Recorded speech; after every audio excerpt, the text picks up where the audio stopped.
Tonight on Greater Boston, 4 years after the first March for Our Lives brought together hundreds of thousands of people calling for gun safety reforms, they're gearing up again for June 11th in D.C. and across the country. I'll be joined by one of the movement's co-founders, a Parkland school shooting survivor, and one of the organizers of the Boston March on just what they're looking for in the days and weeks ahead. Then, monkeypox, to be feared or just followed. And what of the fact that the kind of resources being poured into a small number of cases in Western Europe and the U.S. are simply not available in Africa, which has felt the full brunt of the disease. The Boston doctor who diagnosed the first U.S. case in the outbreak, she joins me with her take. On the heels of yet another mass shooting that killed 4 people yesterday at a hospital in Tulsa, Oklahoma, and the Uvalde Elementary massacre last week, and the Buffalo supermarket murders before that, and the 30-plus mass shootings that happened in between, and that is the real number. The March for Our Lives movement is once again gearing up to call for change, just as they first did more than 4 years ago, led by the survivors of the Parkland, Florida school shooting. Among them, David Hogg, who explained to me just a few months ago why he and others keep fighting for change in spite of all the resistance they've faced. Optimism isn't a choice when kids are dying. We have to continue working no matter what we think the future holds. The reality is it's going to take generations of people doing this if we're just focused at the state level and we don't address the fact that the filibuster is effectively killing our children because we are not able to enact common sense gun laws.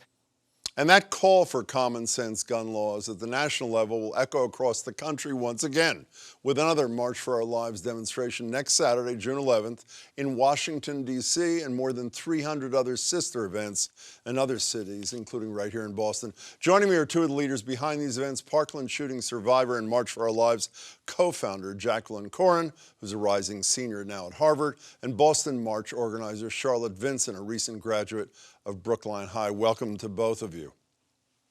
Thank you for having us. And I should just say quickly, for those who like to think this kind of thing doesn't happen here, just before we started taping this segment, we learned of a 16-year-old who was arrested after bringing a loaded gun to a charter school in Chelsea, Massachusetts. Thankfully, no one was hurt.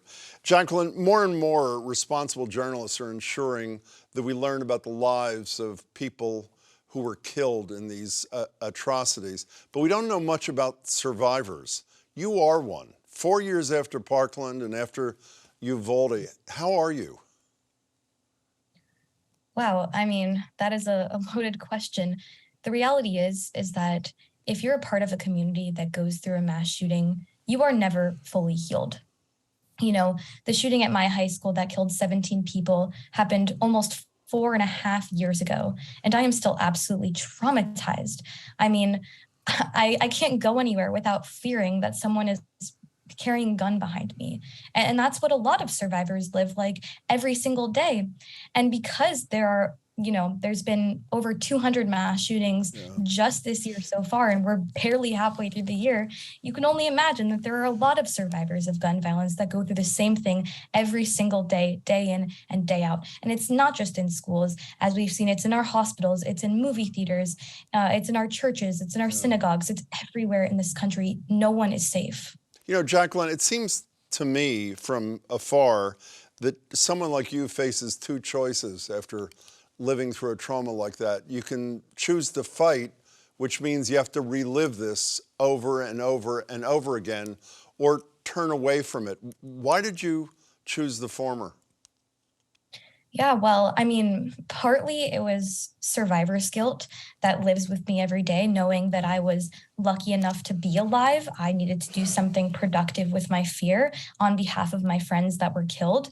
And then another half of it was, I stood up immediately after the shooting at my school because I had been aware of the influences of the National Rifle Association in our politics.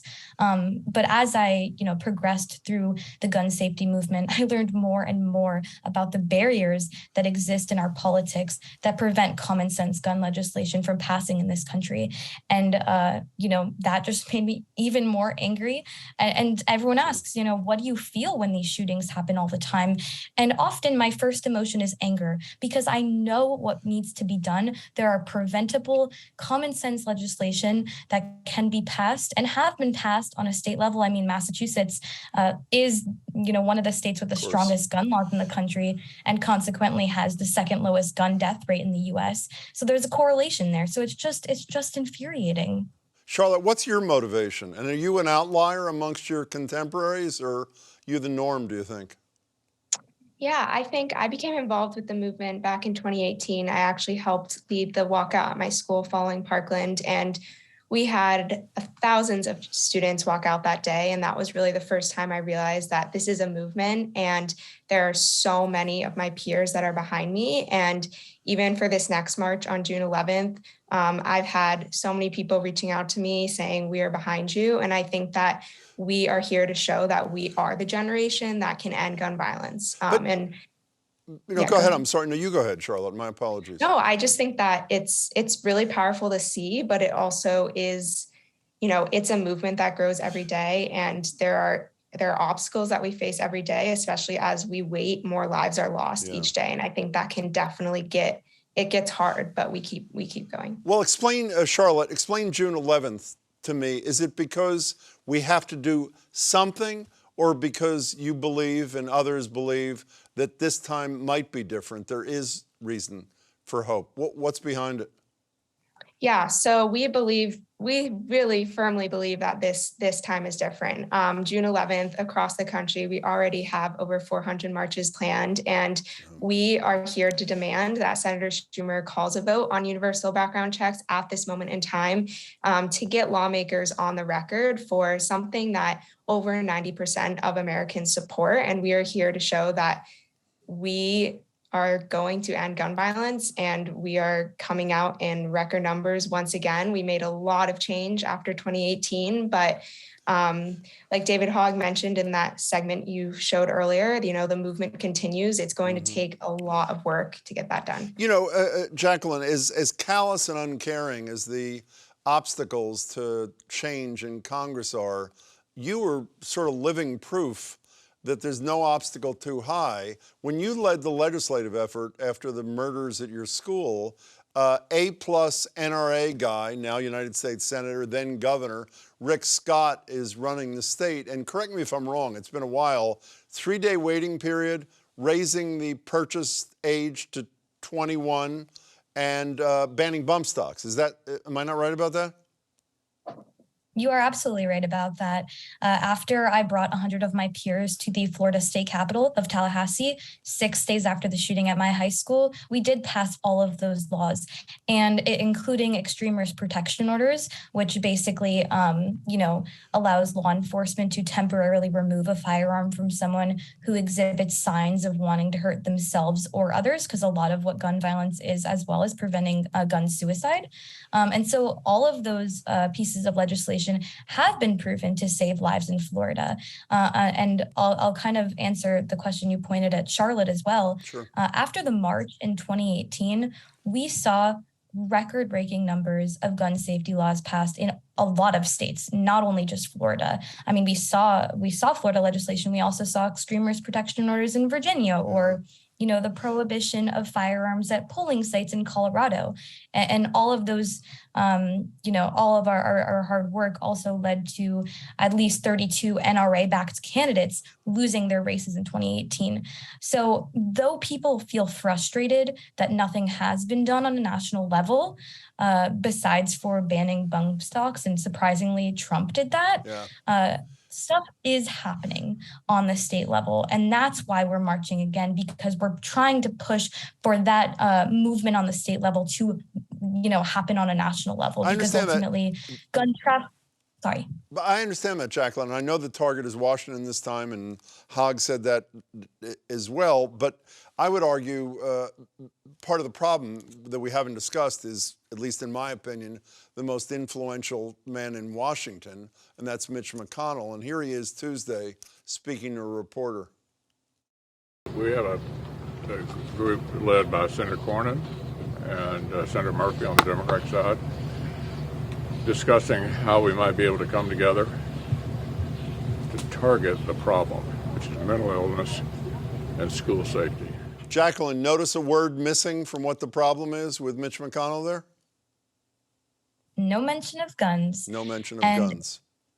It is, I know Mitch McConnell knows better. But the reality is that he gets his pockets stuffed with money from the National Rifle Association, because it's not just a matter of school safety. We saw yesterday that it happened in a hospital. This happens everywhere in this country. We cannot focus on school safety. Arming teachers is a ridiculous sentiment. We need to make sure that our students, or our kids rather, are safe when they're in school, yes, but also school's out. It's June. Kids are going to be walking the streets, going to church. How do we protect them then, Mitch? Jaclyn, you mentioned the absurdity of arming teachers. One of the demented, phony arguments we've heard from the opponents forever, and you can practically repeat it word for word, I'm sure, is the antidote to the bad guy with a gun or good guys with a gun. I'm wondering what they're saying after the cops waiting outside in Uvalde, or the courageous former cop turned security person at the Top supermarket in Buffalo who was armed and did shoot at the killer. That argument is gone. The notion that laws don't matter when the shooter in Uvalde waited until he was 18 years old, which is what the law requires, to buy the damn assault weapon, even though the arguments have been totally undercut. That doesn't move people, does it, Jaclyn? The good guy with a gun argument is absolutely absurd. It also happened in my school. There was an armed school resource officer that was too scared to enter the building while a 19-year-old killed 17 people. And so, it's just an excuse. It is pure selfishness in politics. And that's why Americans need to show up to the polls this November in the midterms and elect officials that will actually care about children dying. And that's what the reality in this country. I want to get your reactions, each of you, if I can, to a couple other, I don't know what to call them, strategic suggestions that have been made by people who are on your side. Charlotte, starting with you, here's Jay Johnson, former Homeland Security head for Barack Obama, on MSNBC. Here's what he had to say. Why should a child who was an eyewitness to what happened in Uvalde, for example, go to grief counseling for the rest of her life because of what she saw, but the rest of us are spared? And what he went on to say is we need an Emmett Till moment, and I guess he should have said a Mamie Till moment. Mamie Till Bradley, his mother, and I'm sure most viewers know, 14-year-old black boy in Mississippi in 1955, allegedly said something, offended a white woman, abducted, tortured, lynched, mutilated, and his mother decided to have an open casket so that people could see what happened to him. A lot of people, and I have to say myself included, Charlotte, believe that it's an abstract notion when we hear about little kids getting murdered, but it's time for an Emmett Till moment. Do you think it is?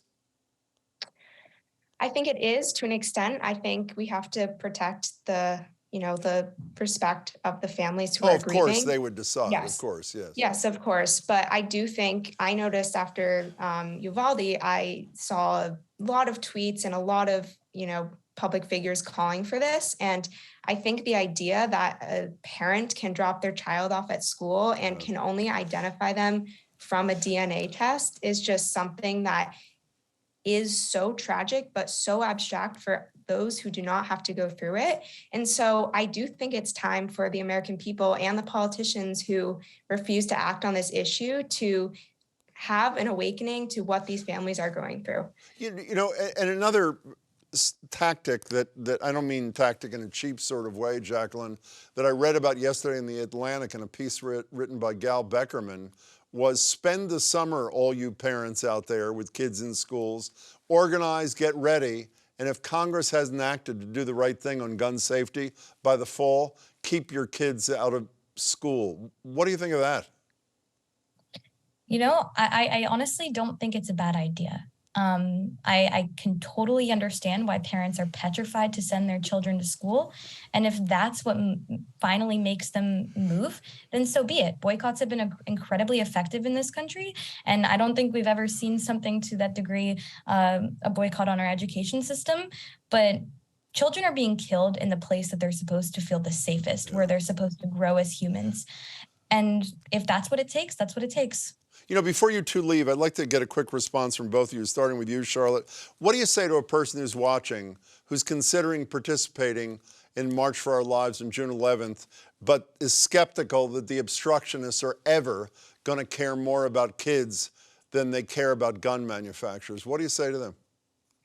Yeah, I say to them, first of all, please join us. We need this movement to be as large as possible to make an impact. And I would say that we saw the progress, like Jaclyn was mentioning, after 2018. There were so many laws on the state level that were passed, and youth voter turnout went up exponentially following the March for Our Lives in 2018. So we are back. Our generation is getting older. We are going to the polls this November. And I would say to everyone watching, please come with us and be part of a movement, because you're going to see it in November, and also as states make action that we will force them to. Jaclyn, you want to add anything to that?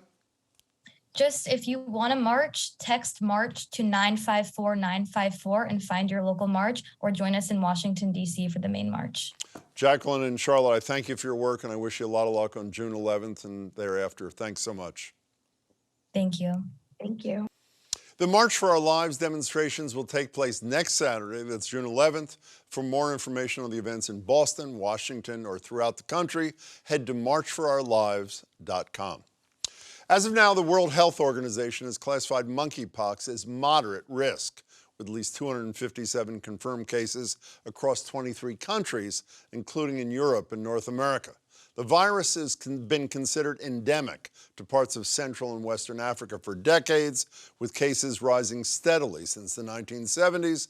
But a global spread, even of this limited magnitude, is obviously new.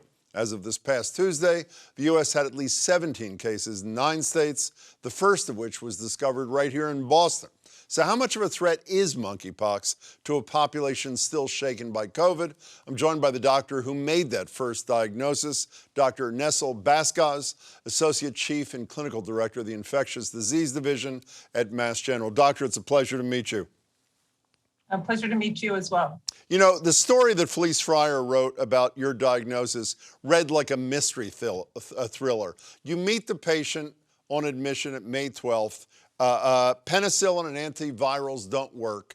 And it's only after the symptoms appear, rash-like symptoms, that appear, I think, like smallpox, even though it's been eradicated, that all of a sudden this begins to crack open. What happened? I think part of what we do in patients is to observe the trajectory of their illness, the evolution of their illness. And initially, his rash looked very much like chickenpox to me. And we considered that possibility. We considered sexually transmitted infections.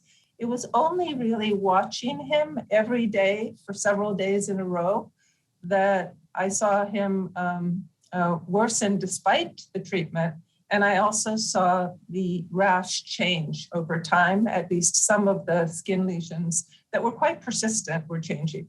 You know, one of the things that I loved about the Globe story and about your experience is the intense collaboration that happened almost in a nanosecond with people locally, statewide, internationally. I spent a lot of time on the show railing about the fact that we've learned nothing from COVID. But one of your colleagues in that Globe story says, were it not for the experience of COVID, the level of, for example, international collaboration at warp speed could never have happened. Do you buy that analysis? I think it's absolutely true. I think these efforts started long before COVID, the sort of One Health efforts worldwide. But there's no question that COVID accelerated them. You know, there are a lot of people, you know this better than I, still traumatized, I shouldn't even say still, traumatized by COVID. So they hear the WHO say moderate risk. And what I hear on my radio show is early in January of 2020, that same WHO said that COVID was not a public health risk until it was. What's your assessment of the risk today of monkeypox in our country? I think that it's likely there will be more patients who are diagnosed with monkeypox. However, I think there's extensive past experience with outbreaks both in Africa, where the disease is endemic, but also in the US. There was an outbreak related to infected prairie dogs from Ghana that were inadvertently imported here. And it resulted in several cases. And it was able to be shut down pretty readily because the kind of close contact required can be prevented. By the way, there are vaccines from what I understand, are there not? There are. There are two vaccines, one of which is specifically approved for monkeypox, that are safe and effective vaccines. You know, one of the most painful parts of reading about this story for me is that some of the vaccines and the drugs that are available in Europe and the United States, where there have been no deaths, are not available in the key parts of Africa where the numbers, we can put them up, have been much higher, the number of deaths somewhere in the 60s kind of thing. Is this just another deadly example of health inequities, not within our borders, but around the world? I think you said that correctly. It is a deadly example of health inequities, particularly in the Congo, where the more virulent or lethal strain circulates. In West Africa, I think the strain that sickened our patient is less severe. But yes, it is an example of health inequity. And we're in the process of learning from their experience, but we're not transferring anything back to them in terms of prevention and treatment. Do you think that'll change as more of a spotlight is directed on that inequity, that discrepancy, or is it sort of deja vu all over again? I think there has been progress, and there have been changes in certain areas in terms of prevention and treatment with vaccine initiatives and also initiatives to address the circumstances that lead to health inequities. You know, and I'm sure most of the people watching are aware that in most of the cases that have been diagnosed here, there were reports that the patients were men who had recently had sex with other men, but the WHO went out of its way to say this is, quote, not a gay disease, that no one group is more susceptible, more at risk than any other. Is that true in your estimation? It is true. There's no group that seems biologically more susceptible to this infection. And it's pretty clear that close contact is required, and close contact includes sexual contact. And in some of these patients, that appears to be the likely mode of transmission. But it is true, nobody is more biologically at risk for this in the current outbreak, as far as we know. So for the people who are anxious, which is almost everybody I know right now, and I'm betting a lot of the people you see, what do you say to them? What are they looking for? What do they do if they see something that causes them anxiety? What's the advice? I think the first piece of advice is to communicate with your doctor or your health provider about what you're seeing and whether it's a rash or whether you feel like you have the flu. Talk to your doctor. There's a lot of good information out there now. And there are systems for physicians in the community to communicate with the Massachusetts Department of Public Health and with experts in this area. So I would say that's the first piece of advice. And the second piece of advice is really to remember that there are a lot of infections that circulate in the environment and in animals, including your pet dog and your pet iguana that don't generally make us sick, but can if the circumstances are right. So even though this was clearly a very dramatic example of a zoonosis or an infection that is transmitted from animals to humans, it's not the only example. And in most cases, humans don't sicken. Before you go, I told you before we started, I know a bunch of people who know you well, who think the world of you, and every one of them said, in addition to how talented and good you are, you're incredibly humble. So this may be a wasted effort on my part. How does it feel when you do solve the mystery, like you did for this patient for the first time in this country? What's the level of satisfaction you feel? And I don't mean just because you're a doctor who cares about your patient. I mean, what's the personal satisfaction like when you break that code? Oh, it's enormously gratifying to see, the way you think, the way you communicate with patients, and those thousands of hours of contextual experience pay off in a situation like this. And so it's very happy, and it's very happy not just on behalf of myself, but on behalf of the other frontline clinicians who don't always get credit for it. As the stories blow up, sometimes we forget about the people on the front lines, whether they're physicians or doctors or microbiologists. So it is a very good feeling to use clinical reasoning skills. You said it beautifully. It's a pleasure to meet you. Thanks for your work. Hope to see you again, Doctor. Thank you so much. Pleasure to be here. That's it for tonight. Please come back tomorrow for Talking Politics. Adam Riley and his panel will look ahead to the Massachusetts Democratic Convention. That kicks off tomorrow in Worcester, and talk about what it'll take to get Boston's public schools back on track as a possible state takeover looms. That and more tomorrow at 7. Thank you for watching. Please stay safe.